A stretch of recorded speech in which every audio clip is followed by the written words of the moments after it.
what they say, never talk about politics, religion, or sex, lest you risk damaging your friendships. But what happens when you have three people whose friendship is built on debating those very topics? One's a believer surrounded by skeptics, one's a heterosexual surrounded by gays, and one's a moderate surrounded by extremists, and they're all hardly qualified.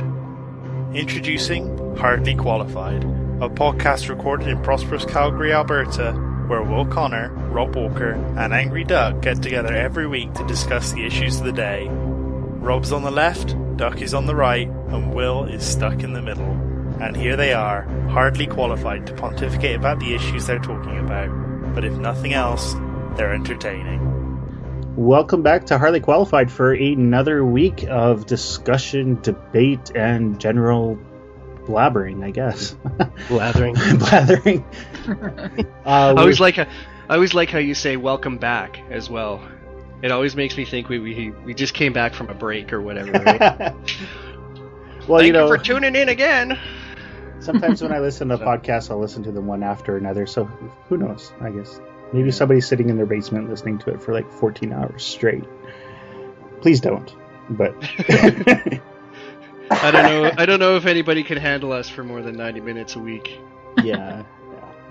Well, I'm Will Connor, as you all know, and have come to love and respect, or at least identify and loathe, or somewhere in between. Connor. It's Connor. Yeah, I know what my name is too. No, I was doing this for everyone else's benefit. Okay, fine. And to the left channel, we have Ducky. I am to the right channel. Oh, right. Yes. Hi, guys. You know me. Woo! I have Pepsi. You have Pepsi? I have Pepsi. Delicious Pepsi. Mm. And that, ladies and gentlemen, is Daria, our guest host, who is filling in for Rob today. Hello, everyone. Again, our absentee host. Well, you know, people have lives. I know. You don't. What does that say about you and I? Saturday evening? Sure, I've got nothing better to do than sit on my computer and talk really fast into a headset microphone. 3 hours. 3 hours? That doesn't say much for my social life either, so... Well, we're all in it together then. Yep. So yeah, you know, I'm really happy with how the podcast is coming along. I think we got a really good structure here. I'm really excited about the introduction of the indie artists at the end of every episode. I hope everyone's really enjoying that. I'm really enjoying that. So if you're not, too bad. Yeah, I think we started that on episode 3, I think. With Maya, yeah. Yeah, or was that 2? I can't remember. And then we skipped so an episode, and everyone was like, "Hey, where'd the music go?" So now it's a thing. Yeah. So thank you, all internet artists, for who have graciously allowed us to air your tracks to our audience at no charge. I guess there's, it's a benefit to them too, I suppose, but it's a lot of fun. If you want to get your music featured on Hardly Qualified, feel free to go to the website and drop us an email, and we'll definitely talk with you and make it happen. Yeah. Provided we get the song. Yeah, well, it's got to be relevant and good. I mean, it's like a 20-minute dial tone. I don't think that's going to help. I don't care how artsy you get. Yeah. So what's new with you this week, Ducky? I don't know. I have Pepsi. That's pretty much nothing, really. I mean, my life is incredibly routine now. It's all podcasting, World of Warcraft raiding, offending pretty girls at work and work. So, Right. Yeah. Nothing really new that much. So, but a couple weeks back, I dropped remember when I talked to you about the bibs at work? Yeah. I dropped a box of. Well, apparently, I not only dropped it on my foot, but I bounced it off my wrist at the same time, and I've got it's been several weeks now, and I still have this big ass bruise on the inside of my wrist that's about the size of like a pack of gum. And you didn't file a WCB claim and take 4 months off? I'm not a socialist, guy. Oh, I see how it goes. All right. Why should I force the company to pay for my stupidity? It's not the company, it's the province. But that's okay. It's not the province. WCB is financed by the companies. That's true. It's not a government program. All right, well, I stand corrected then. Yeah. I apologize. I'll put my tail between my legs and go in the corner. That's right. You hush your mouth. So. Okay. Well, cool. I guess, you know what? Let's, Daria, everyone knows Ducky and me, so we'll just kind of skip the banter. And do you want to introduce yourself to our audience? Sure. So my name is Daria Skibbington-Raffle. I am a coordinator of volunteer services at a large long-term care facility. I also volunteer, and that's pretty much all I do, really. I'm on a few boards and a few committees, and for me to be home on a Saturday night is actually not that unusual. So, my interests are web design and, what do I do? Reading, drawing, writing, that sort of thing. Right. Volunteerism is your passion, that's for sure, eh? It is, yeah. I've been volunteering since I was 11, so that's a long time ago. That's awesome. Daria and I have known each other almost as long as, actually probably even longer than I have known you, Ducky, if there is such a thing. Probably about a good 16 years or so, I think. Yeah, since 2000, I think. So that'd be 13 years. 13 years. I'm still in the lead. It's still in the lead, Mike. Yeah, 3 years, I guess. So, but yeah, a lot of long-time friends here. So I really appreciate you coming on and on such short notice, too. The other guest we had lined up was a no-show, and we've been sitting around for an hour and a half waiting for him to show up, so... Oh, no. Yeah. No. So, but he's from the UK, so it's like, 2:30 in the morning there right now, so... I did tell him that it would be super late, but I guess he might have, if he fell asleep or forgot or whatever, I mean, I can't hold it against him too much. We'll just have our voiceover boy, blah, blah, blah, blah, blah. We'll just have the voiceover boy publicly berate him. Yes. We'll make fun of him so that all of our 90-plus listeners know who to mock next time. Yes. But if he ever does come on, we'll take it all back. Of course. Yes. So we are nothing if not forgiving. Yeah. Well, maybe not. I don't know. I had an interesting discussion with who was it with? I don't know. It was somebody about the nature of forgiveness. Oh, it wasn't me. Yeah. I mean, I would have been there. I would have known. I'm not saying that I would talk about the nature of forgiveness. Yeah. Well, the two positions we held, or the two opposing positions, was that forgiveness is an act for the forgiver, and the other person was arguing that it was an act for the forgivee. Does that make sense? No. Well, defeated. No.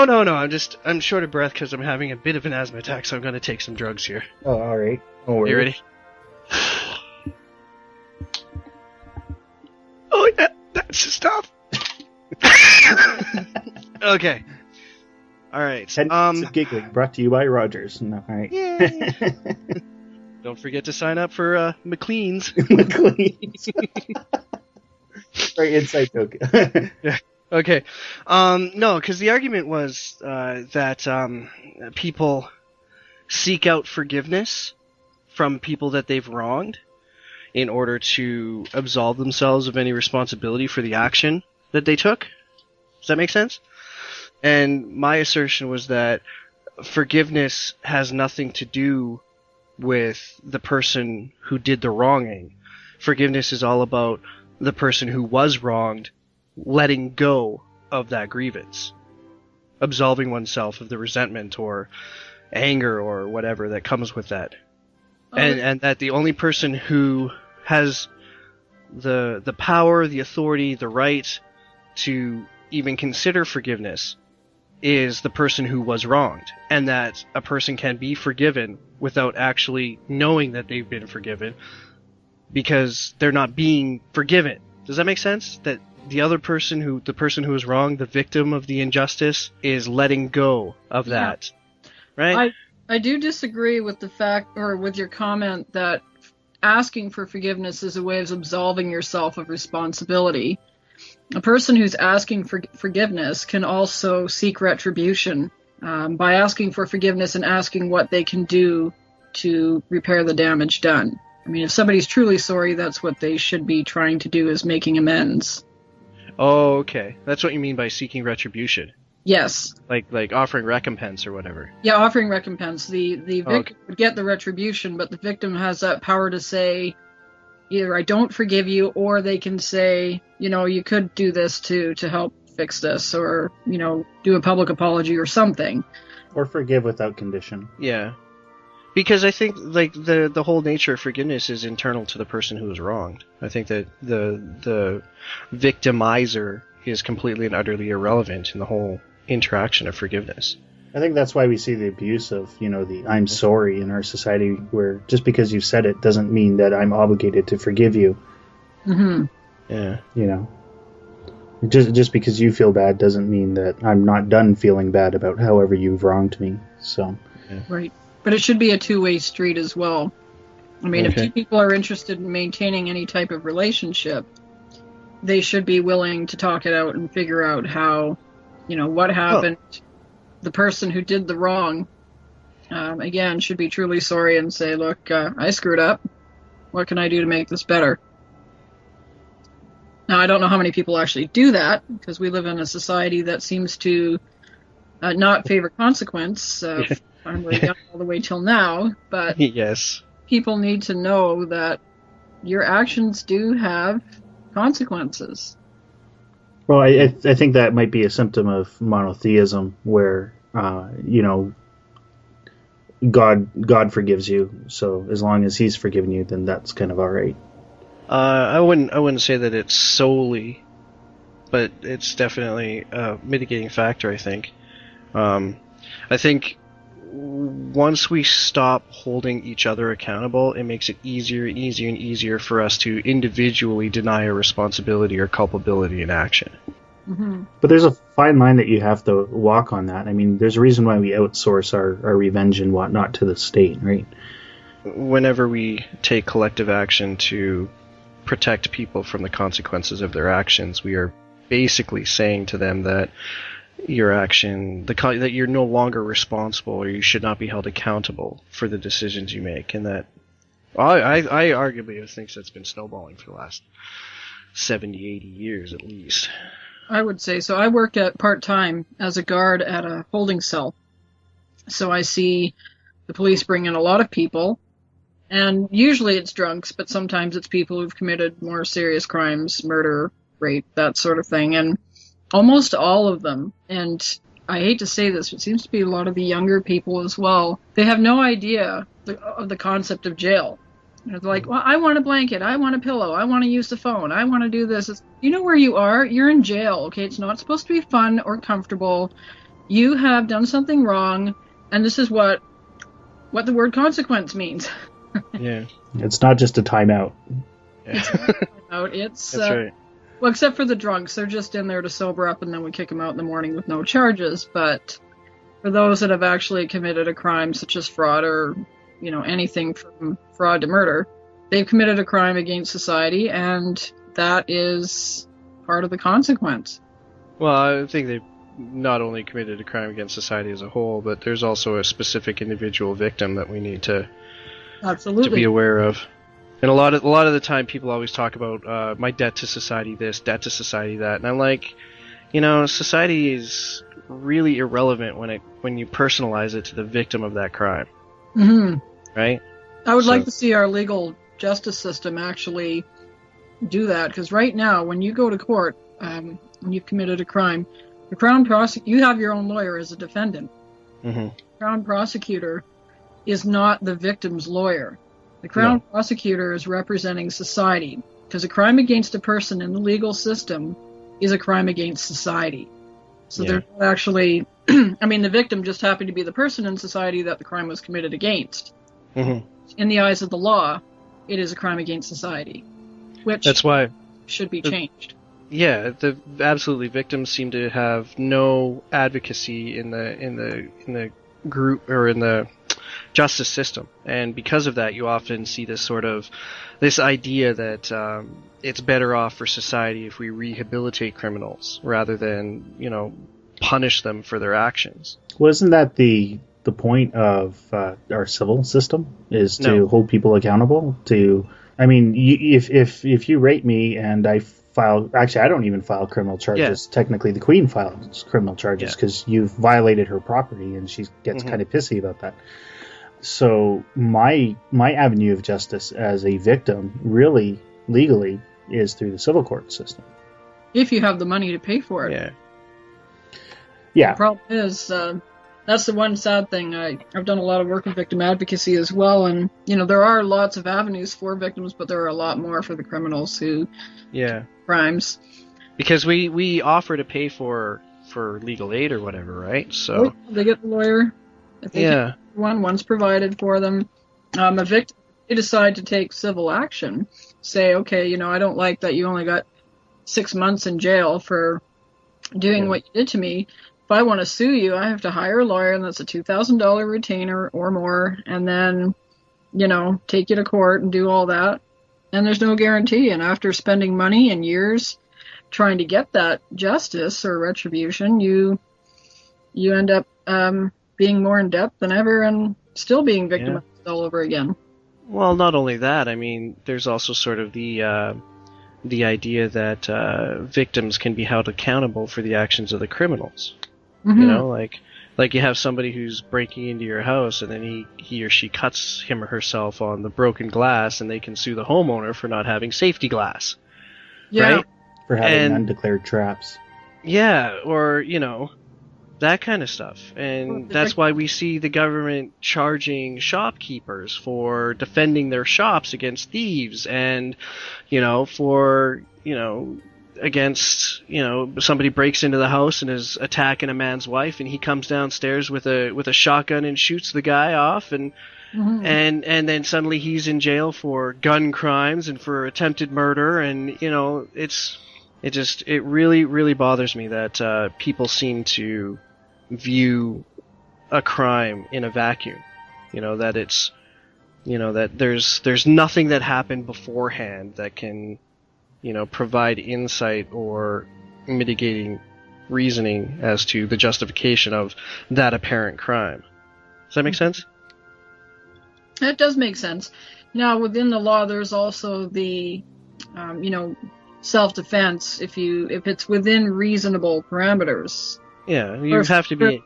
But then you've got to go to court and be charged like a criminal just to assert that I was defending myself and using reasonable force. Mm-hmm. Which, victimizing.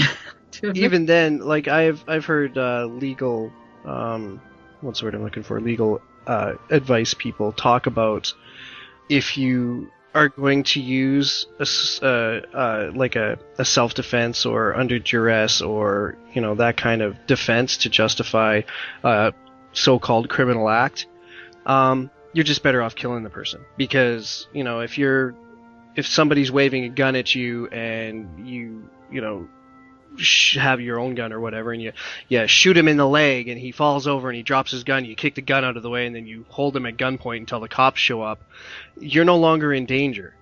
Mm-hmm. And if you were able to shoot him in the leg without taking injury, then you weren't in danger or enough danger in the first place, right?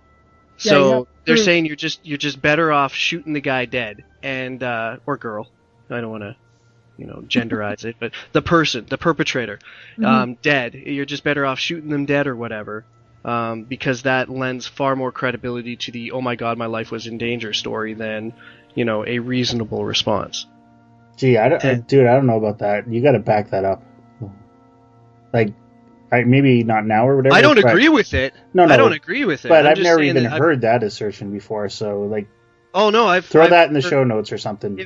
Well, I'd have to go hunt it down, but I've seen like defense attorneys and stuff saying that kind of stuff on, in media, in like CBC and CNN. Yeah, but is that talking about? Is that hyperbole? I don't know if it's hyperbole. I mean, I don't know how true it is. I don't know whether it's because that doesn't pass the sniff test for me.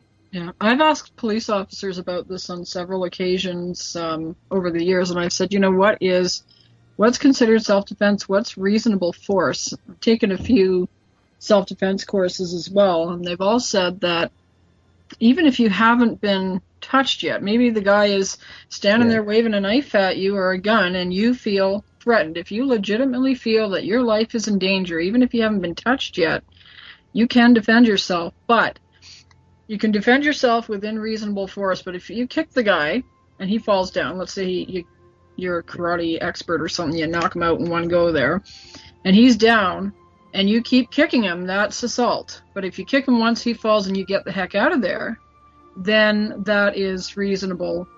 That's reasonable force, and most police officers wouldn't put a charge against you for that. Right. If they catch you pounding the crap out of him afterwards, then that's assault, and you've gone too far. Well, you can answer like force with like force. So if a guy pulls a knife and you pull a gun, then you have an imbalance, and right. Yeah, but as long as you don't shoot him. No, you can actually be charged with pointing a firearm at somebody who's not wielding a knife. I'd also have a little bit of contention with the idea of if you feel threatened. Because, I mean, it's a little subjective that anybody can just claim, oh, I felt threatened, to justify whatever action that they then follow it up with. You know what I mean? And it's really hard to justify or quantify a person's feelings. Yeah, but our courts don't operate on evidence. They operate on what can a reasonable person assume. Yeah. I mean, if you've been convicted of murder or convicted of rape or anything else, the standards of evidence for any type of criminal conviction are pretty low. So the fact that it's hard for people to get convicted says a lot. But,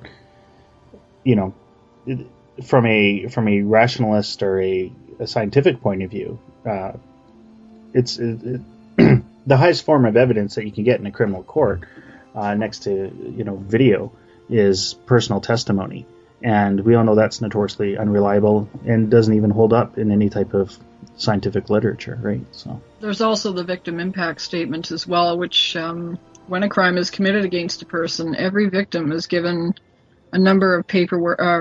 Or a number of envelopes of papers. One of them is a victim impact statement, which they fill out stating how the crime has affected them, and they send that to court before the first appearance. And if a person pleads guilty, the judge can use that victim impact statement as not so much evidence, but as a one more piece of the puzzle, so to say, when they're doing their sentencing. That still seems a little unfair to me, though, because it's the act can be the same, you know what I mean, but it can affect different people differently, and if we base the judgment or the punishment of the crime on how the victim feels rather than by the act the perpetrator takes, it really lends itself to injustice, I think. Well, does that make sense? It's like sexual harassment. If the sexual harasser can do the exact same act, and if the victim of the sexual harassment is flattered by it, it's not a crime. But if the person feels threatened or marginalized or whatever by it, then it is a crime. But the action that was taken by the perpetrator can be exactly the same in both cases. Yeah, but that's, again, how the victim takes it. It's a big part of the puzzle. I mean, if somebody, sexually harasses somebody and they're okay with that, then there's no crime, right? I mean, it's not a good thing to do, but if somebody is quite affected by it, that's a big part of how it works, even in ancient law. Yeah, I don't think that's right, though.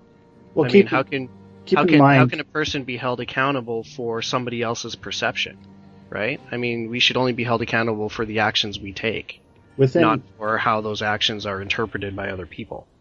Does that make sense? I would not. Well, it makes. I mean, I understand where you're coming from, but I do believe also that there is the victim's perception is big.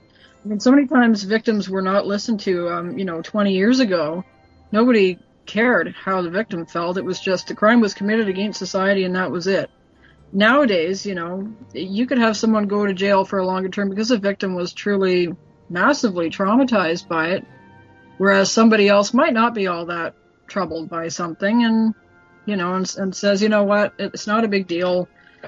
That guy might get a lower sentence as a result. And that doesn't seem unjust to you? No, it doesn't, actually. Oh. It seems rather, Okay, that seems incredibly unjust to me. Well, look at also at ancient law systems where it used to be based on your status in society. Mm-hmm. Looking at the Brand laws with the Celts, for instance, they based their retribution or their payback for a crime not on the victim's perceptions, but on the victim's status in society. So if you were higher up in society, you got more compensation than if you were just, the lowly dog's body, right? You wouldn't get squat even if the crime was horrible against you. Yeah. Do you think that's fair? No, of course not. I mean, we're all supposed to be, the whole nature of having blind justice is that it's blind. That we don't mitigate the sentences or the conviction levels or anything like that on the nature of the victim, the nature of the perpetrator. That we solely are supposed to be basing our judgments on the nature of the crime. You're making on the act itself. You're making an error in your understanding of English jurisprudence, though. So if you look at our legal system from a traditional point of view, and from traditional meaning coming from, the Western legal tradition stemming out of Britain in the circuit court system, we had two separate court systems. So you would be convicted by the courts of law, and then you could appeal to the courts of equity, which would then take into account the mitigating factors of a victim impact and your mindset and rationale. We have merged those two roles. So when we talk about modern jurisprudence, we have to realize that our justices are tasked with the job of determining what's legal and what's equitable. And that is a role that they have to balance, and that's how our system is designed to keep it fair. So it's not just pure, interpretation of laws. You can't just go by the script. At least, that's not how we practice it. Now, if you want to advocate that we should take the courts of equity and just do away with them, then let's have that argument. But I understand how things work now. It's been like that for several hundreds of years. Yeah, and I think that is something that we should consider, because I find it really hard to accept differing judgments for the same crime as just because the victims or the perpetrators are different from one another. But then not all crimes are the same. Yeah. Like if you look at, let's say, an assault, aggravated assault, which is the highest form of assault. Now, both of them involve a lot of injury and a lot of trauma. But say, you have two victims, two people have been assaulted in this manner. One is a lot stronger than the other victim. So you have a little old lady versus, some 200-pound guy, military guy or something like that. And the little old lady obviously gets hurt more than the big strapping young man. Mm-hmm. Should that be considered equal? Yes. Even though the little old lady might now be paralyzed from the waist down, while the young man isn't really all that hurt other than some bruises and cuts? Why is the justice for the young man less than for a little old lady? I think that's definitely unjust. Well, it's not justice, it's consequence. So let's separate those terms. The consequences are different. Okay, because yeah, the consequences for the victims are also different. Yeah, I'll agree with that's that. What we're looking at. But that doesn't make the act of one victimizing one person over the other particularly more wrong. Does that make sense? I don't know how to... It doesn't make it more wrong. It just means that there was more damage done. It's all about compensating damage. Yeah, but we're not compensating anybody. No, but you are providing a punishment based on the amount of damage done during the crime. That's what judges look at as well. They're not just looking at, you committed, 3.22 in the criminal code. They're looking at, okay, you did this, but this is the effect it had. It was more serious, or it was, there were more long-term effects all around than there were for the other person. They have to look at that as well. They can't just prescribe the same amount of recompense for crimes that are different in nature, even if they are the same crime. Yeah, the crimes aren't different in nature. The consequences or victims or injury is different in nature. Exactly, and that's what they look at as well. And as crime. Yeah, I don't think that's fair. But if we take your argument to the absurd, reductio ad absurdum, then you should receive the same punishment for, being a traitor as you do for breaking a speed limit. No, that's not because those are two different crimes. It's like, what's the difference between robbing a rich person and robbing a poor person? Okay, so you admit so you admit that there's an area of gray in terms of consequence of action. No. The act of the criminal is different between speeding and selling secrets to the Russians. The act is different.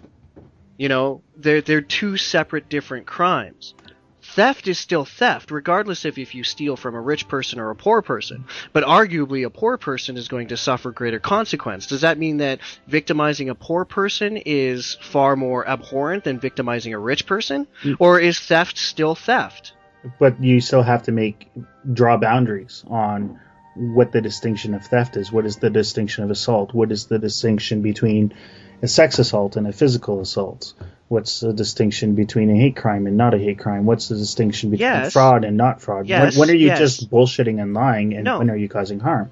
Because that's all within the act.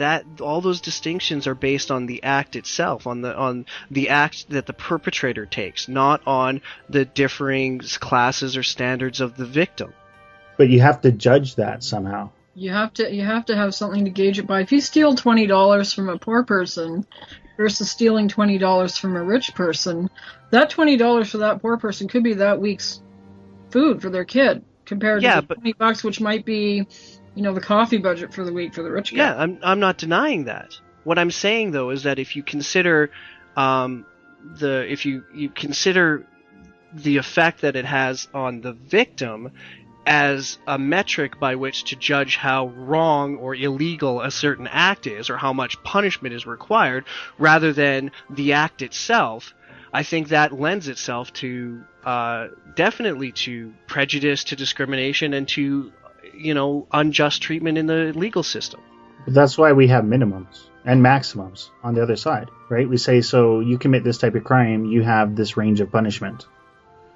Have you ever had a crime committed against you, Ducky? I sure have. You have? Oh, yeah. And, would you appreciate if the judge was taking how it affected you into consideration? No. No? No. Wow, because you're probably the only person I've ever talked to. Because I have a sense of justice. Justice isn't about vengeance. Justice is about, punishing a person for the act that they chose, holding them accountable for their actions. My decisions, by the victim, this thing isn't revenge. That's not revenge. It's totally revenge. No, it's not. The victim decided, okay, you stole $20 from me, I'm going to come and beat you up tomorrow. That's revenge. Well, the idea that, judgments should vary based on the victim impact, to me, seems more like revenge than it does like justice.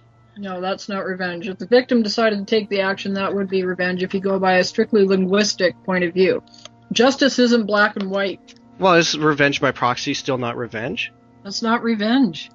If it's by proxy? The victim may not want anything to be done. I've seen so many cases where the victim doesn't want the perpetrator charged, but the system charges them anyway because that perpetrator broke the law. So that's not revenge by proxy. Well, yes and no.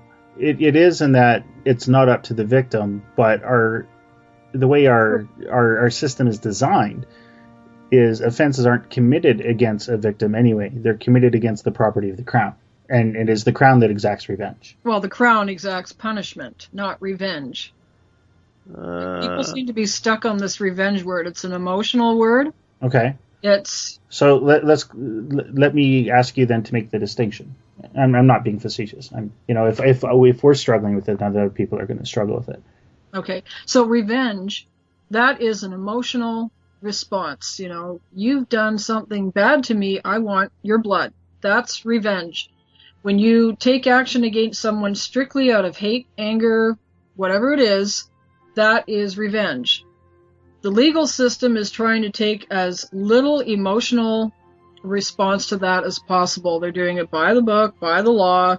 It's all prescribed in the criminal code and all that other stuff. That's not revenge. That is called, that's the way the justice system works. They're not saying, hey, we want your blood. We want you, we're all angry at you and we're going to come after you. It's, you've broken the law and this is how the books put it, so this is what we're doing. That's not revenge. Revenge is emotional. Does that make sense? I disagree with the distinction, but I do understand the distinction you're trying to make. Where does that distinction fall apart for you? That it's emotional. I think that revenge is subjective, not emotional. Well, then it wouldn't be revenge. Isn't that justice then? No, justice is objective. They're the same act. They are violence being perpetrated as a response to some committed crime or as a way to respond to undesirable behavior.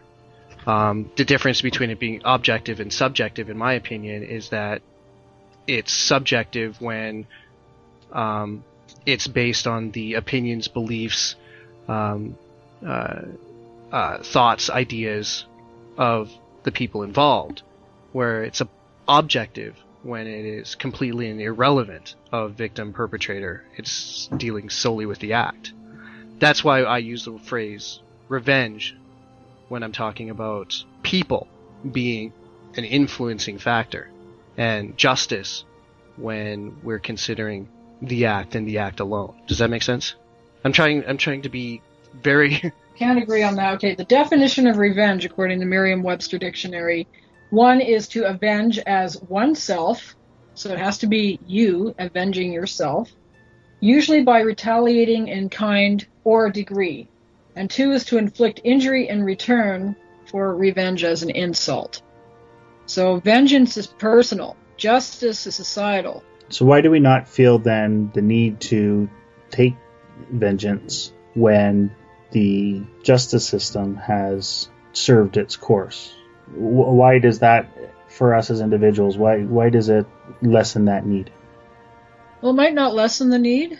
I know a lot of people who've been victimized, who've gone through this system, the person's been sent to jail or whatever, and they still want to kick his butt for what he did to them, or she did to them. Vengeance is personal. Revenge is personal. You could still want revenge even after the justice has been dispensed. Even after the revenge has been dispensed, even. Yeah, even after... Well, literature is filled with stories with people who destroy themselves by going on a quest for vengeance. Of course. Right? Because that's their emotional response, right? Sometimes, your emotions can take you further than you want to go. Anyway, I think this is a good time for a break. What do you guys think? Well, no, it sounds like we've come to an understanding. I'm just shocked because I don't think that's ever happened in the history of this podcast. That's not true. That's not Either true. We're just very agreeable people, or we're making sense. I don't know. Well, let's get back onto the topic of revenge and take out some vengeance on our guest. Yes, because he didn't show up. Yeah. So, is that the guest you're talking about, or do you mean, is it Daria? No, the guest that didn't show up. Oh, okay. No, I'm sorry. Okay. Not Daria. I heard your name 40 minutes ago, and I can't remember it. I know it's Daria or Daria or something like Daria. that. So. Daria. All right. So let's take a break. Okay. Hey HQ fans, ever wondered where the heck is Calgary? So is George Hrab, musician, writer and producer of the renowned skeptical podcast, The Geologic Podcast. Having been featured at DragonCon, TAM, and even in front of a US president, George wanted to know more about our great city, and so the Calgary Centre for Inquiry is sponsoring his visit. So if you, like him, will be in Calgary on April 31st, go to cfiyychrab.eventbrite, spelt BRITE.ca, and book your tickets. Ducky promises that if you use the promo code HQFan, all lowercase with no spaces, you'll save $2 off admission, and I'll be spared one day of whipping for every ticket sold. So please come to Calgary and see George for the love of science and voiceover boys everywhere. And vengeance taken. So where does that leave us now? Okay. Well, since we kind of got sidetracked a little bit there, let's actually talk about rights. Let's talk about rights, baby. You have no right to say that to me, sir. Oh. I have the right to say whatever I like. This is not a free country. No, it's really not, is it? Darn, walked into that one. In case you're not aware, Daria, Ducky is a classical libertarian. So. Oh, okay. Okay. It's a political conservatism. It's only libertarian in the States because their conservatives are just as despotic as their liberals are. I don't even know what I'd be politically. I think I was a libertarian when I last took a political test, but basically, if you want the political spectrum is as seen by libertarians, as seen by everybody. There are many different political spectrums. Yes, that are all irrelevant and unjustifiable and inherently flawed. My point. Well, politics is flawed anyway, but that's but consider the political spectrum as on the right you have absolute no government power, no government control, and that the rule or the authority for rule rests in as many people as possible, in the largest group of people. Anarchy. Anarchy is the way we describe it. Anarchy. There's no state government control. It's completely individualistic. That each person's authority, or the authority for each person, rests within that person and that person alone. Whereas the further and further you move to the left, you condense authority into smaller and smaller groups. You have rule of law, which is like republics. You have, rule of the people, which is like, the democracies. You've got oligarchies like monarchies and communisms and fascisms and stuff like that. You've got right at the far edge, you've got your tyrannies. You've got your, divine monarchies. You have your single leader dictatorships for life and that kind of stuff. And that's the way I look at the left-right spectrum. And that's the way a lot of people do as well. A lot of people seem to confuse it for like that you have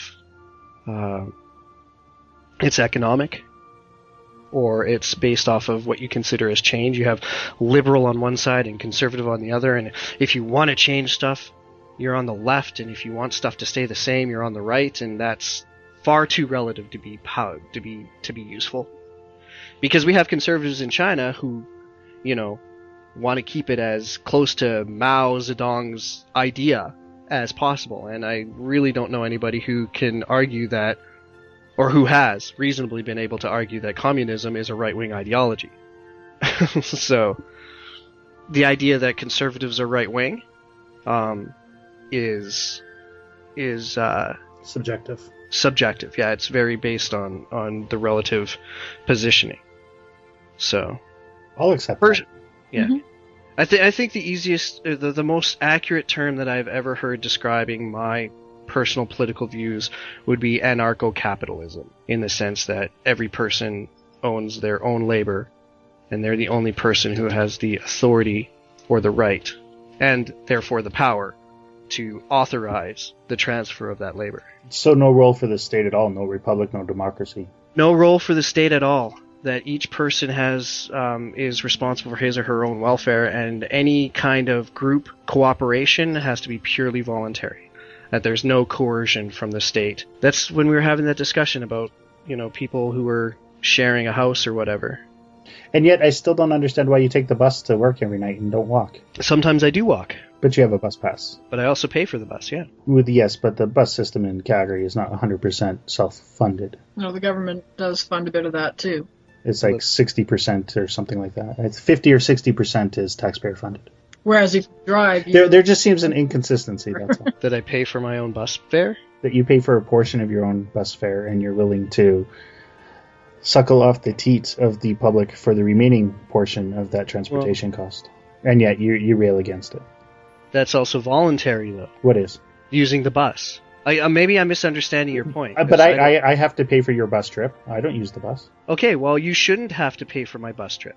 But you don't object to taking the bus. So you won't stand with me in solidarity saying that I shouldn't have to pay for your bus trip by not taking the bus. No, I will. Absolutely. You're saying I shouldn't have to, but I'm going to benefit from the fruits of what I disagree with anyway.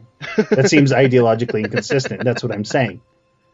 Okay, I see what you're trying to say. Although you and I have had this argument for years, so, but I'm glad you've finally seen it my way.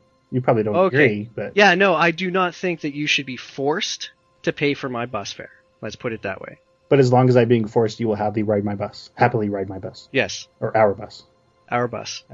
Because you keep in mind, I'm paying for it too, and I'm probably paying far more for the bus than you are. So. Well, Daria's paying for it too, and she doesn't even live in our city. Nope. She just lives in our province. Thank you too, Daria, for getting Ducky to work.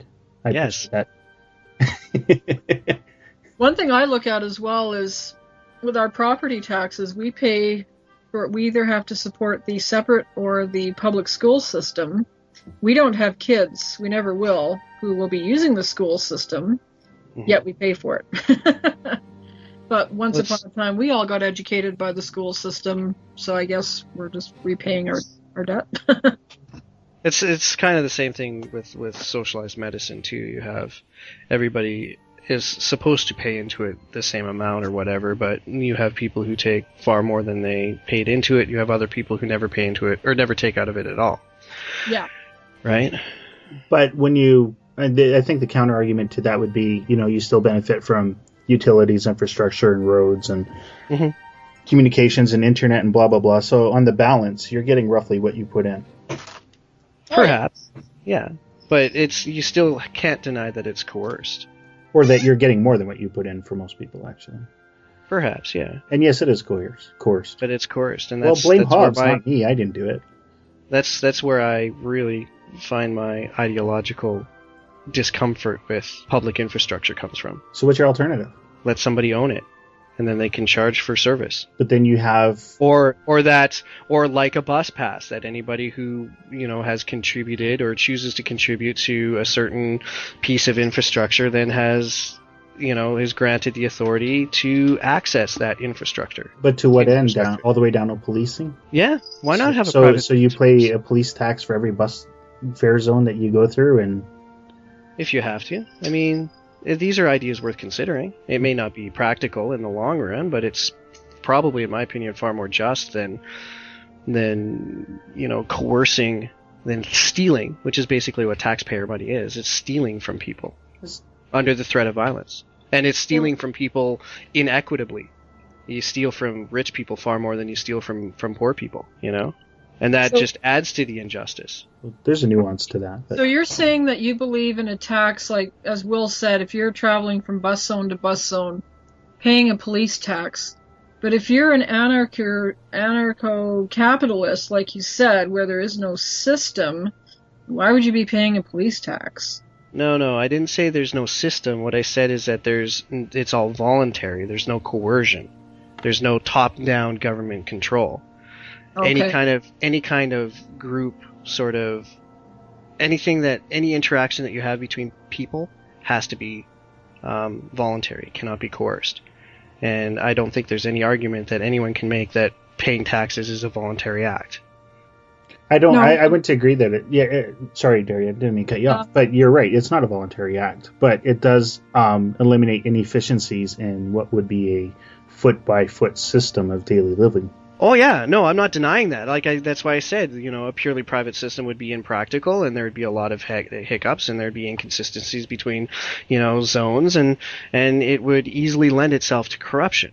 But so you do believe that a government has to be in there somewhere? I didn't say that. Well, otherwise things would get all corrupt if everything was 100% private. To be anarchist, it's voluntary though. That's where the line is drawn for me.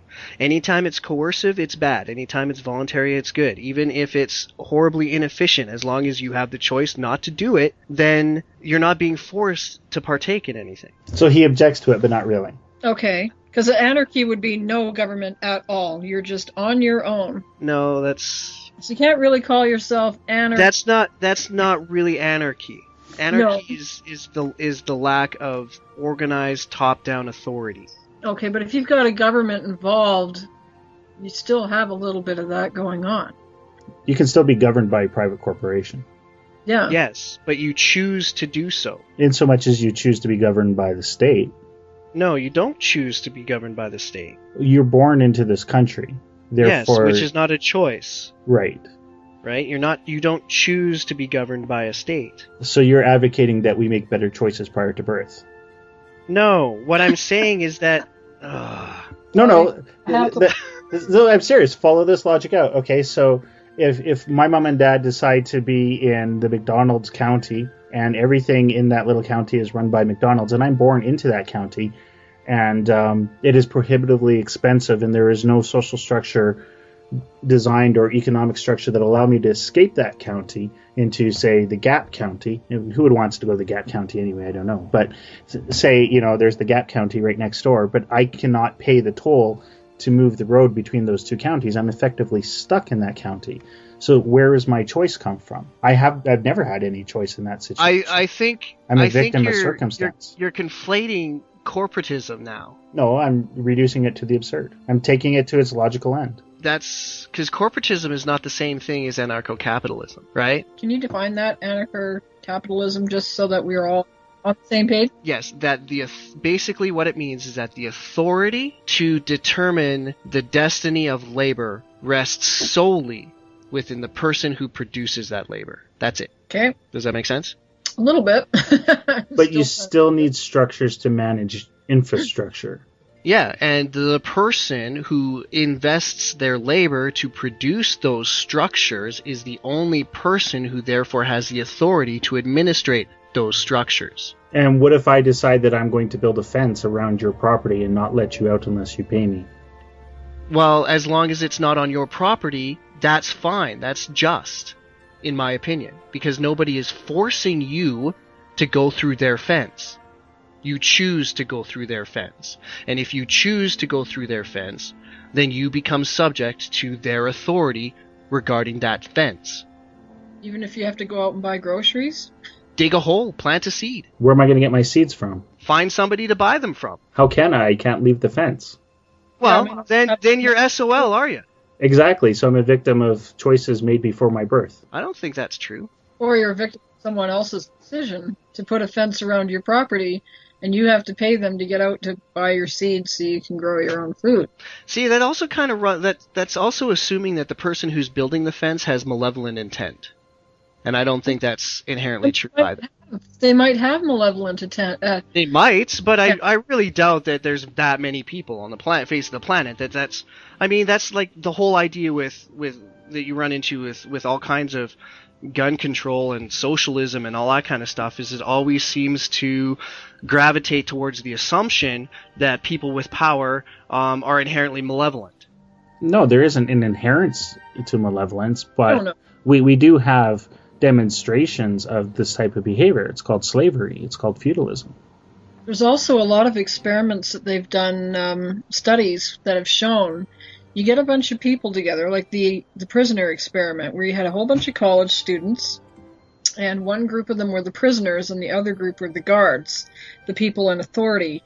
And they were horrible. They actually had to stop the experiment because the guards were abusing their power way too much and humiliating, hurting people. Some people, human nature, some people can't handle that sort of power without letting it get to their head. Others can, but very few, it seems, according to the studies, actually can do that.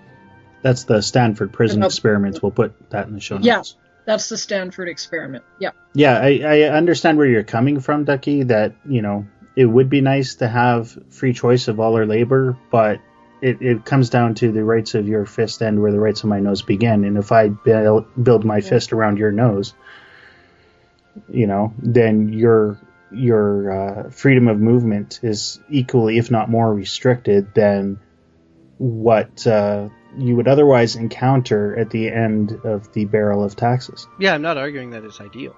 I'm just arguing that it's fair. Well, I wouldn't say that's fair if you have people abusing their power and other people who have no power. Well, nobody's subject to other people's power, though. That's the point. Well, they can be if people exert their power over them, i.e. and that's builds the fence around your property, right? As long as it's on that other person's property, so be it. No, they have no your property. If it's on your property, if they build a fence on your property, that's a violation of your authority. You're the only person who has the authority to place a fence on your property.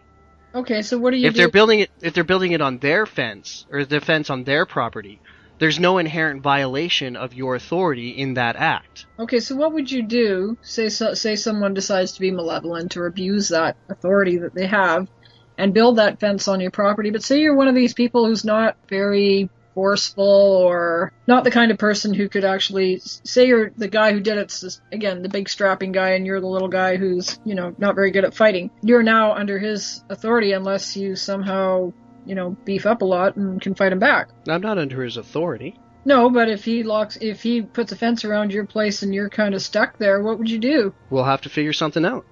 You'll have to figure something out. Then you're a slave. Perhaps. So slavery is ideal.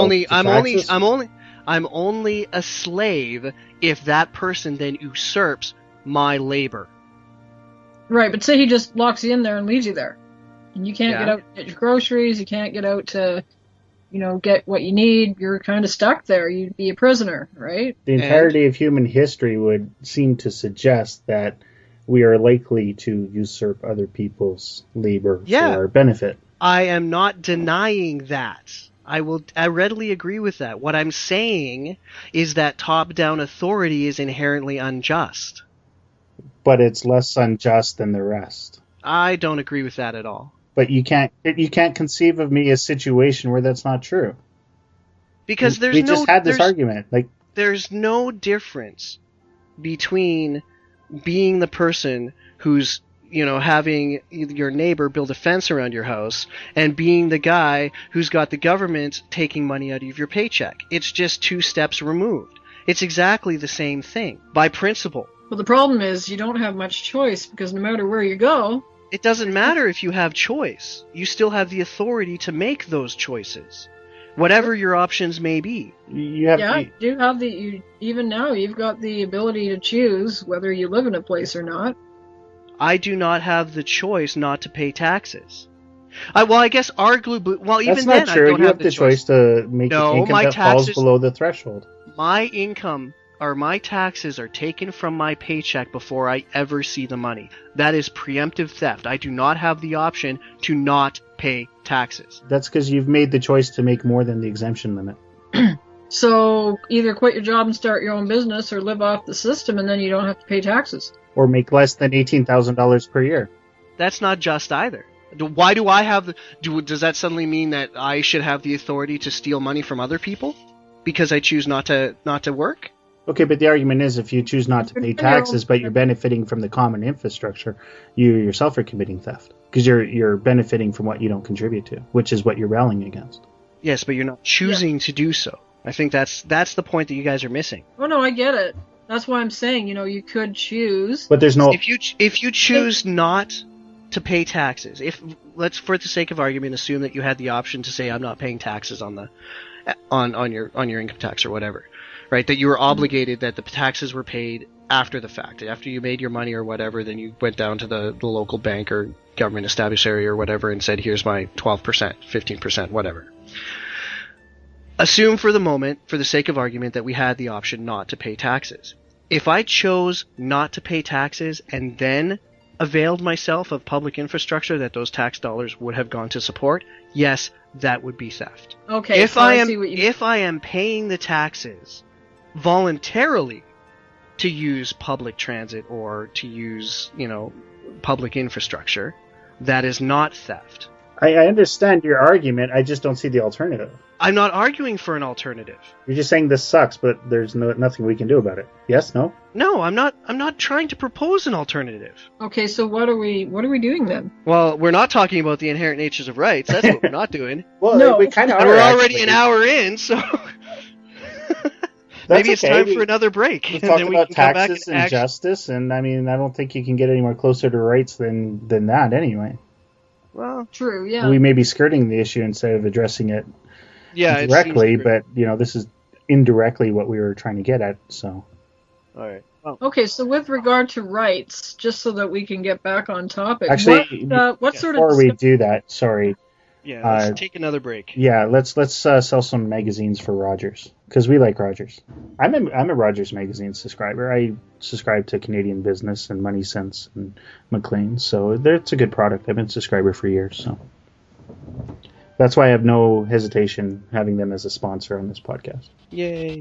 Hey there, HQ fan. Do you read Maclean's, Money Sense, Chatelaine maybe? Because if you do, you can go to the Hardly Qualified main page and click the Rogers button there to help support Hardly Qualified. You're going to read it anyway, right? So you might as well help out Hardly Qualified in the process, since we get a cut of any subscriptions earned through our site. And if you don't read any of the Rogers Media magazines, perhaps now is the best time to start. So remember, if you love the voiceover boy and you don't want him to get any more beatings, you'll read some magazines from the Hardly Qualified page. You don't hate voiceover boys, do you? Okay, so let's talk about rights. What was Daria going to say? Okay, so basically what I was asking is, so with regard to rights, do you guys have any sort of idea of where this topic is going to start? Yes, the difference between natural and legal rights. Okay, so why don't we start by defining legal rights and natural rights? What are those to you? A natural right to me is something that is inherent to a person regardless of the opinions of other people. Okay. Okay, they're not subject to consensus. Those are things like the right to free speech, the right to freedom of thought, freedom of association, things like that. Legal rights are rights that are defined by the collective, by the group, whether it's by the state or by the social structure that you're involved in, and those are things like the right to health care and the right to be free from crime and things like that. So everybody should have the right to own property. If somebody doesn't own property, say somebody rents a place, are we violating their rights by having to rent instead of own? No. Okay. That's a very Eurocentric idea of rights, though. Yeah. That I wouldn't say that the right to own property is a natural right. Well, the right. No. Okay, let me rephrase that. The right to ownership of property. Let's put it that way. Yeah, even then. Because basically anything that a person owns is a result, or generally, if it's just ownership, if it's not produced by theft or coercion or some other form of violence, anything a person can reasonably claim ownership to is a direct result of their labor, right? I mean, if I own a coffee mug, it's because I bought the coffee mug with money that I worked to earn at a job, that I trade my labor dollars for hours. And then I take those dollars and I trade them for a cup, right? So the right, that ownership of that cup is a representation of my labor. Does that make sense? No. I mean, I can see where you're coming from. Right? And that a person cannot take from me justifiably my labor. That's overly simplistic. I don't agree with that. Now, what about right versus privilege? A privilege is when a person is given a special benefit based on what kind of class of citizen they are. So, like, affirmative action is a privilege. It's not a right. The idea that rich people get special treatment in the justice system, that's a privilege, right? When you have companies that are too big to jail, like HSBC, that's a privilege. And privileges are inherently unjust because of the way they delineate between classes of citizen or citizen-esque entities. Okay, so I'm going to do the dictionary thing here again, just so for the benefit of the listener as well. So privilege by the Merriam-Webster again. A right or immunity granted as a particular benefit, advantage, or favor. Prerogative, especially in such a right or immunity attached specifically to a position or an office. So, you always hear, well, it's a privilege, not a right. Having a driver's license is a privilege, not a right. We don't all deserve to have a driver's license. In fact, some people shouldn't have driver's license. Some of them do. But, is that a natural right, or is that just a privilege? No, you have the right to buy a license. You have the right to buy training for a license. You do not have the right to a license. Right? There's like a difference between rights from and rights to, positive and negative rights, and they're kind of overlapping with natural and legal rights. Because natural rights are often, but not always, rights from stuff. You have the right from censorship. You have the right from religious conversion. You have the right from, theft, from being a victim of crime. And then the legal rights are things you have rights to. You have rights to reasonable accommodation. You have rights to access to healthcare. You have rights to, that kind of stuff. Right? Well, people have the right to free speech, and they have the right to practice their own religion, and they have the right to, to safety and security. Yeah, but those are arguably negative rights. Those do not require the coercion or cooperation of other people in order to make them effective, right? You don't have to coerce other people to allow yourself to talk. You have to prevent other people from infringing on your own right in order to maintain a right to free speech. Does that make sense? Yeah, I'm trying to make sense of that. It's anytime you need to actively coerce a person into doing something against their will that it becomes a right to, as opposed to a right from. See, or a negative, positive right or a negative right. Like the right to free speech is a negative right because you don't have to force other people to allow you the right to free speech, right? Well, sometimes you do. No, you just prevent censorship, which is a protection of your right to free speech. It is not a, it's not a way to, I'm trying to find the way to articulate. The subject of a negative right is the person who holds that right, whereas the subject of a positive right are people who do not. Does that make sense? Probably not. I'm finding it hard to articulate what I'm saying, what I mean to say. Like, for example, the right to free speech is fairly basic. You don't have to force somebody else to say what you think, right? You can. Right. The only person who you can force to say anything is yourself, right? You're the only person who has the authority to choose what you will or will not say. Your freedom of thought cannot be policed by other people unless you allow it. Right. But a right from free speech would require force. Not that we have that right. We don't acknowledge that right. Well, we don't have a right from free speech. But if we did, to fall in line with your logic, so just keep it consistent is what I'm saying. If you have a right to free speech. Okay, right. When I'm using right to, I mean that's a positive right, not a net. Not like, because let's converse it with like socialized medicine. If you have a right to healthcare, you yourself don't produce the healthcare. You don't have the authority, to make healthcare unless you're going to do it yourself. Okay. So in order to justify or to fulfill that right to healthcare, you need to coerce action from other people. You need to you need to seek out the healthcare. Right. You need to seek other people. You need to positive rights require the cooperation of other people. Let's put it that way. Okay. Whether it's voluntary or coercive, it still requires the cooperation of other people. Right? Mm-hmm. Whereas a negative right does not. Like free speech, like freedom of thought, like freedom of worship. These things do not require cooperation from other people.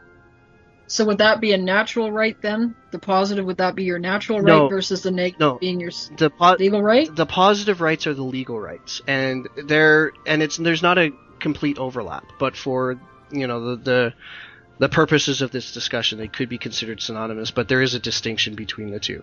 That there are some positive rights that are natural, and there's some legal rights that are negative. Okay, so give me some examples of rights that are positive, that are natural, just so that we all understand. Probably the right to security, I would think. Okay. Because which is also a human need. Yeah. If you look at Maslow's pyramid of needs. Okay, but the point is that you. But that still requires the forced cooperation of others. Well, it's. That's the right to maybe security that's a bad is a collectivist ideal. No, because only you have the authority to decide whether you're going to be harmed or not. If somebody else harms you against your will, that's a violation of your right to security, right? So I guess even that would not. I can't think well, the right to harm and the right from harm and the right to security are different things. Mm-hmm. Okay. All right. Okay. Security of person. Distinction noted. Security of person. Okay, so to be safe from crime or safe from people violating your person. Yeah, you have a right to that. You don't have a guarantee to that. Mm-hmm. Right? That if somebody decides to hit you or steal your stuff. I think that's the distinction. I think that right there is the key word that maybe prompted this whole discussion to begin with, is rights versus guarantees. Mm-hmm. Because a lot of people are like, I have the right to drive. Well, no, you have the privilege to drive. Yeah. Well, I have the right to free speech. No, you're guaranteed free speech. Well, you have the right to free speech, right? I mean, if somebody puts duct tape over your mouth, that's a violation of your natural right. But then you can make a poster. That's also... Yeah, but the point is that the expression of your thoughts, in order to prevent you from doing that, takes overt action. You can't... Right? That's not... If it can be done with the indifference of every other single living organism on the planet, then it's, a natural right, something that you can do in and of yourself. And that only other people have to exert violence in order to violate those rights. Whereas a legal right is something that can be taken away by the government or by the collective. So I have the natural right to poop, but I have the legal right to drive. Yeah, I guess that's a good way to put it. As visual as that may have been. That's not what I was going for, but I'm trying to break it down. Yeah, that's. Okay. But I mean, you have the legal right to pursue access to licensing for driving. You don't have the right to be a driver. Right. Like, that's a lot of things that a lot of people seem to, like, especially when it comes to the healthcare debate. A lot of people think that healthcare is a right, and I'm like, no, you have the right to buy healthcare. You have the right to pursue healthcare on your own behalf. You have the right to appeal to the state to provide healthcare on your behalf. But you don't have a right to the healthcare itself, because that requires the cooperation of other people. You can't, right? And I get that. Right? And that's what I mean by the right to something or the right from something. So are you then advocating that we maybe reframe our use of the word right versus privilege or guarantee? Not really. I think we just need to understand that there's a definite distinction between a legal right. Well, perhaps, because a legal right isn't really a right. It's a privilege. It's a good way to put it. It's a privilege. You have... it's something that is granted to you by an outside authority. It's not inherent within yourself. Right. Like, access to healthcare or actual, being the recipient of healthcare is impossible in a vacuum. Because it requires other people to actually give you service. Right, to work on your behalf or whatever. Whether it's natural, whether it's voluntary or coerced, it's still external. Your right to free speech or your right to freedom of thought can exist in a vacuum. If you're the only person floating in a void, you could still have your own thoughts. You can still Could that be considered an existential right? You have, as an existentialist, or like an existentialist believes that there are certain constants in life, right? You're born, you die, and in that course of life, you always have the choice of how you react or how you think or what you say. I mean, you're the only one in control of that. Mm-hmm. So that sounds almost more like an existential right.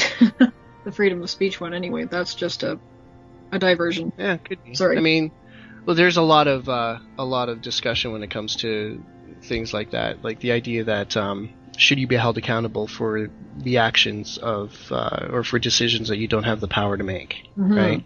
Like, that's where, the idea of child support really comes in, is like, does the child have a right to financial support from both his or her parents? Do the parents have the right to control their own destiny when it comes to whether or not they choose to have a child or become a parent? Why are the rights regarding reproduction different for men and women? Right? These are questions that are all based on legality, right? Those are all legal rights, well, not natural rights. On a meta level, our society said that you don't have, or I slipped my mind now. So, okay, ignorance of the law is no excuse, right? So you can't say that, well, I didn't choose to violate the law just because you didn't know the law was there. You're still held accountable for it. Even though there's not a single person alive that can say they know the entirety of the law, let alone understand the entirety of the law.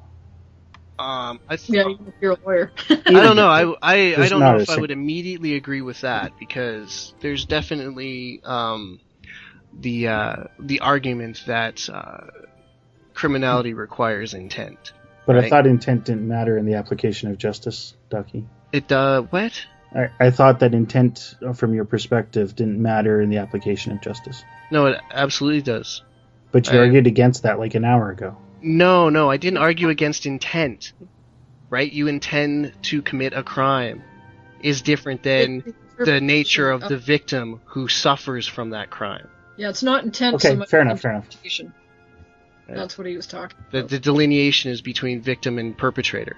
Fair. That the nature of justice should rest solely on the act of the perpetrator, not on the nature of the victim. Sure, so you have the win for my sales. Okay, but anyway. But yeah, like in order to demonstrate criminal intent is pretty much, from my understanding at least, is a fundamental basis in our law system. That if you accidentally violate the law, yes, a law was broken. But is it a criminal act? If you didn't, like, that's why we have, like, that's the difference between manslaughter and second-degree murder, right?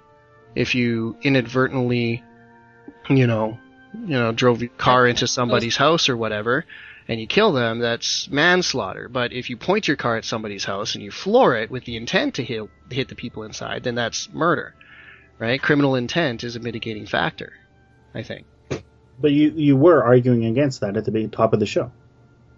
No, I wasn't. In terms of how it. That's still centered within the act and the criminal who perpetrates the act. It's not dependent on the nature of the victim.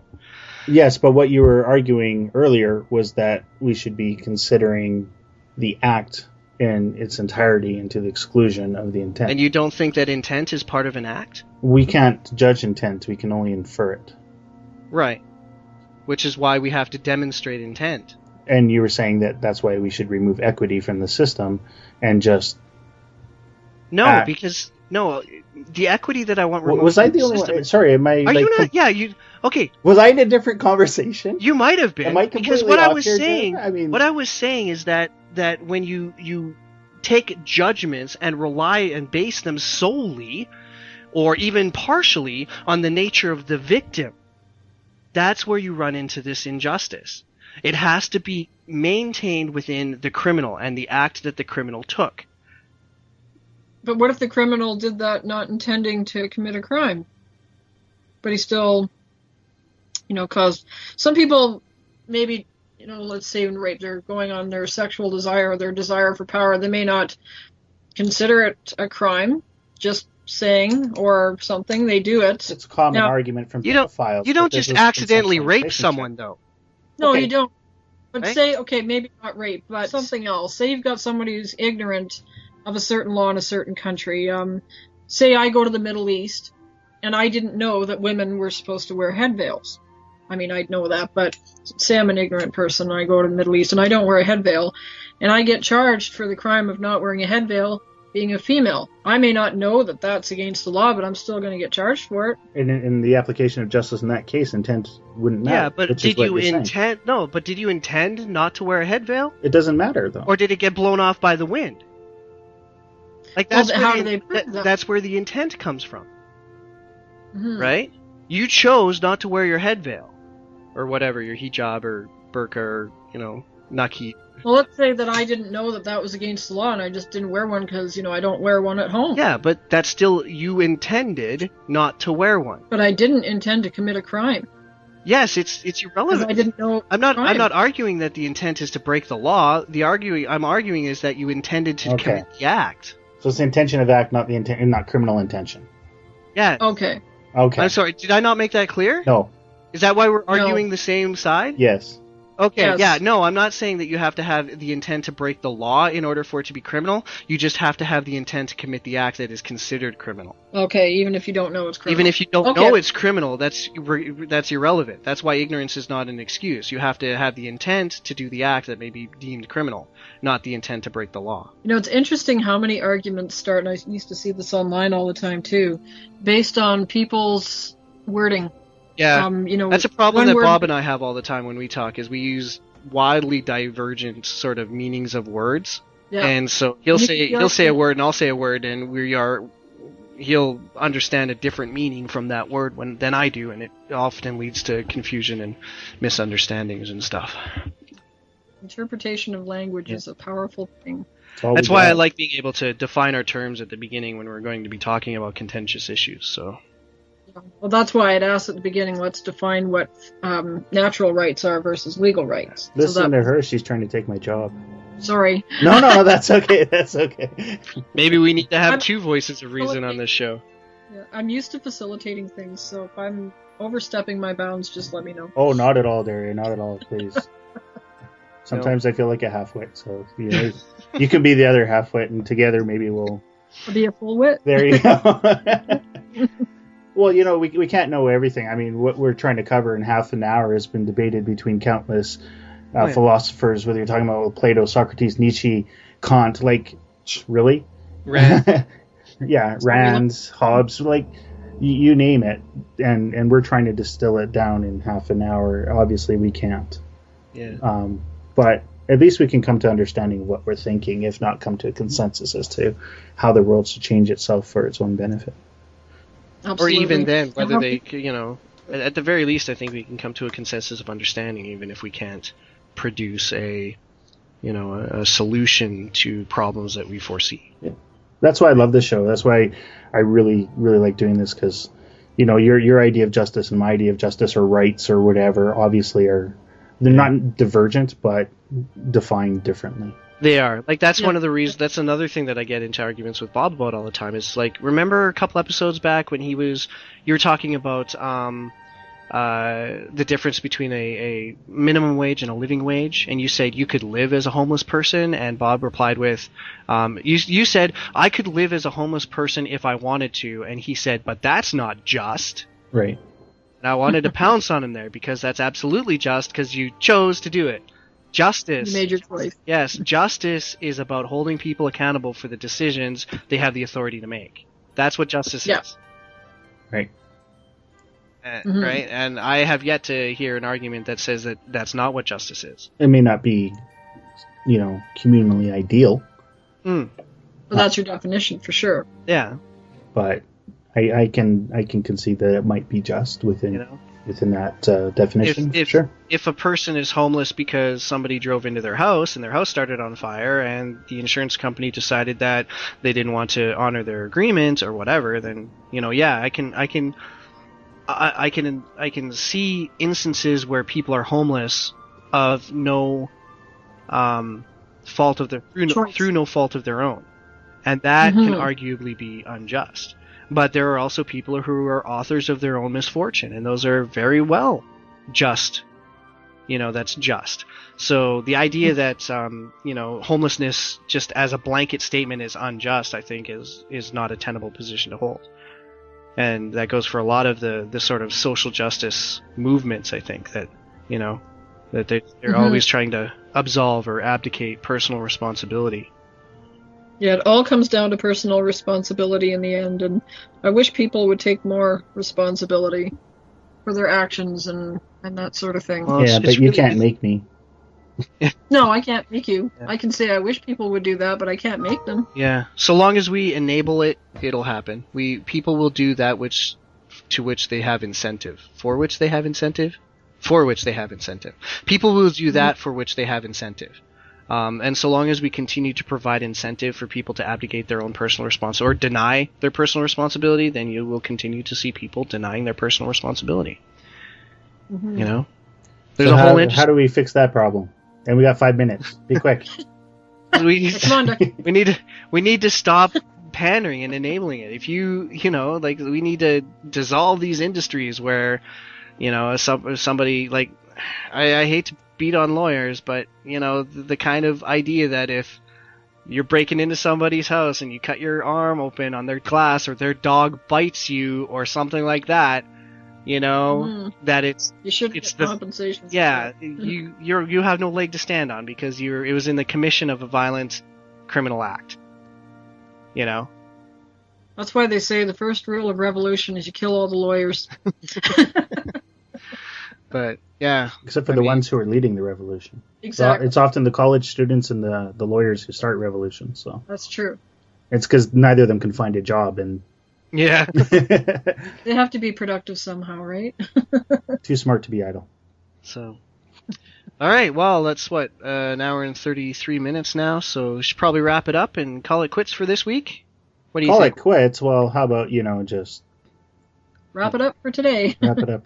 Yeah, well, we're going to have some awesome music. We haven't chosen it yet, so unfortunately we can't introduce it. But what we'll do is we'll have Ducky drop in an awkward cut beforehand. Yeah. All right, so thank you again, ladies and gentlemen, and those in between or transitioning, however it may be, for joining us for this week of Hardly Qualified, and we will see you next week. Daria, it was an absolute pleasure having you on. I vote that we have her back. What do you think, Ducky? Sure. We got a whole stable of people that we want to keep bringing back. Yeah. I think we're going to have to make it like a bi-weekly thing or just whatever. Maybe. I don't know. Maybe we'll have it like depends on how often Bob decides to ditch us. So yeah. Well, maybe I'll ditch you one week. I don't know. Who knows? But yeah, no, it's absolute breath of fresh air having you on, and nice talking to you, Ducky, and getting some clarification on rights. That for me was very educational and helped. Well, don't take my word for it. You know what, though? I think between the three of us, we came to a rational and logical separation of what we mean between legal and rights and guarantees and privileges. And I think that's something that I will probably advocate for, or at least bring into my own personal discourse. But anyway, now I'm sounding like a geek. Conversation, everyone. It was great being on, and yeah, I wouldn't mind coming back sometime. Yeah. Ducky, any final thoughts, parting shots? I still have half a glass of Pepsi. No, not really. It's just, All right, well then, take your. I usually everybody for making you do it. Yeah, I usually vent all my rage during the episode, and I'm totally spent by the end. I've got. unless you guys want to say something to start me off for another 20 minutes, but. No, I think we got to go. So. It's more Malukah with Tale of the Tongues, because everybody loves Malukah.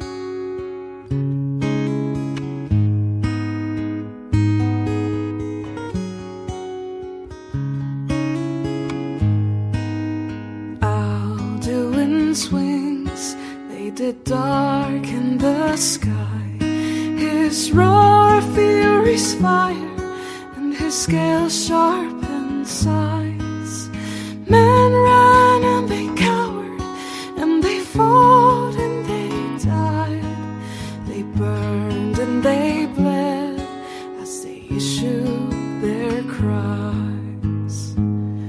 Dovakim, Dovakim, naluksin los varin, wadain vokul mafera kaspar.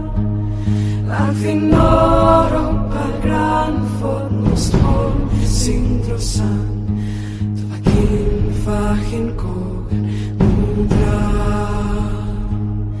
We need saviors to free us from Alduin's reach. Heroes on the field of this new war to wage. And if Alduin wins, man is gone from this world, lost in the shadow of the black wings on fur. But then came the tongues on that terrible day, steadfast as winter, they entered the fray, and all heard the music of Alduin's doom, the sweet song of Skyrim, sky-shattering Thum. And so the tongues freed us from Alduin's rage, gave the gift of the voice, ushered in our new age. And if Alduin's eternal, then eternity's done, for his story is over and the dragons are gone.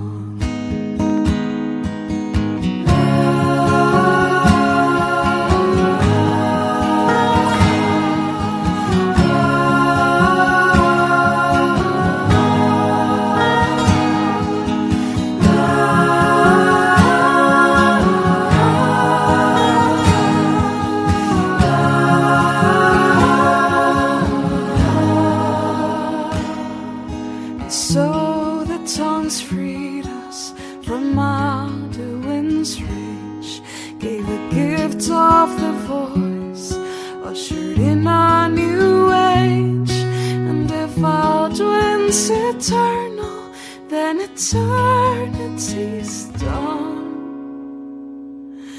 For his story is over, and the dragons are gone.